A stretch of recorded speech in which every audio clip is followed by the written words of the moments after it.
বয়স্কদের হাড় ক্ষয় রোধে করণীয়।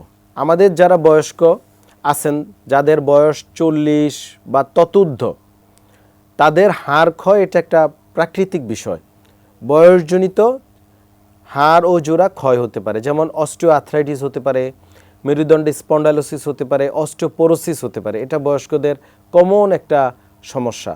তো এই হাড় ক্ষয়ে যেটা হয়, ব্যথা বেদনা হতে পারে, অনেকে একটু কুঁজো হয়ে যায়, অনেকে ছোট হয়ে যায়, অনেকে নামাজ রোজা মানে ধর্মীয় কাজগুলো করতে কষ্ট হয়ে যায়, মসজিদে যেতে কষ্ট হয়ে যায়।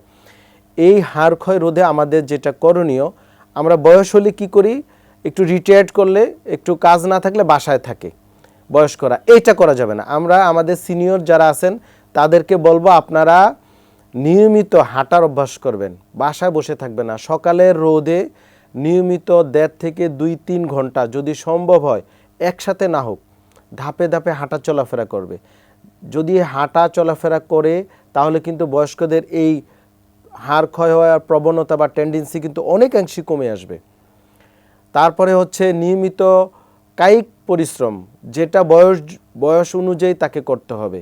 বয়স অনুযায়ী কায়িক পরিশ্রম খুবই এসেনশিয়াল। বয়স্কদের আমরা vitamin D, calcium, magnesium, glucosamine, chondroitin sulphate বিভিন্ন সাপ্লিমেন্ট বয়স্কদের খুবই এসেনশিয়াল। দেখা যায় যে আমরা যে খাবারগুলা খায় বয়স্করা, এটা অনেক সময় পর্যাপ্ত উপাদানগুলো থাকে না, যেটা আমাদের হাড় ও জোড়া পুষ্টি বা গঠনে সহায়তা করে। তো তখন কিন্তু ডাক্তারের পরামর্শে আপনাদেরকে এই জাতীয় সাপ্লিমেন্টগুলো বয়স্কদের আমাদের খাওয়া উচিত।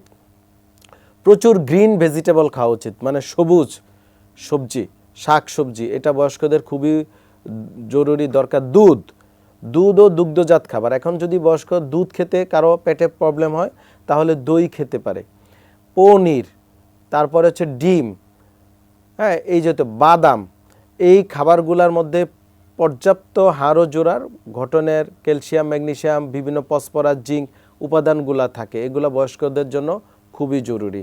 এবং বয়স্করা তারা একটা গ্রুপ করে তারা হালকা কিছু লাইট এক্সারসাইজ এগুলা করতে পারে।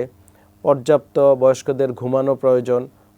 বয়স্কদের বিভিন্ন অ্যাক্টিভিটিসে, সামাজিক, পারিবারিক বিভিন্ন প্রোগ্রামে এগুলাতে যখন বয়স্করা পার্টিসিপেশন যাবে বা করবে, তখন কিন্তু তাদের হাড় ও জোড়া সুস্থ থাকবে, ওনাদের বিভিন্ন নার্ভগুলো স্টিমুলেট হবে এবং ওনারা মৃত্যুর আগ পর্যন্ত ব্যথামুক্ত থাকতে পারবে।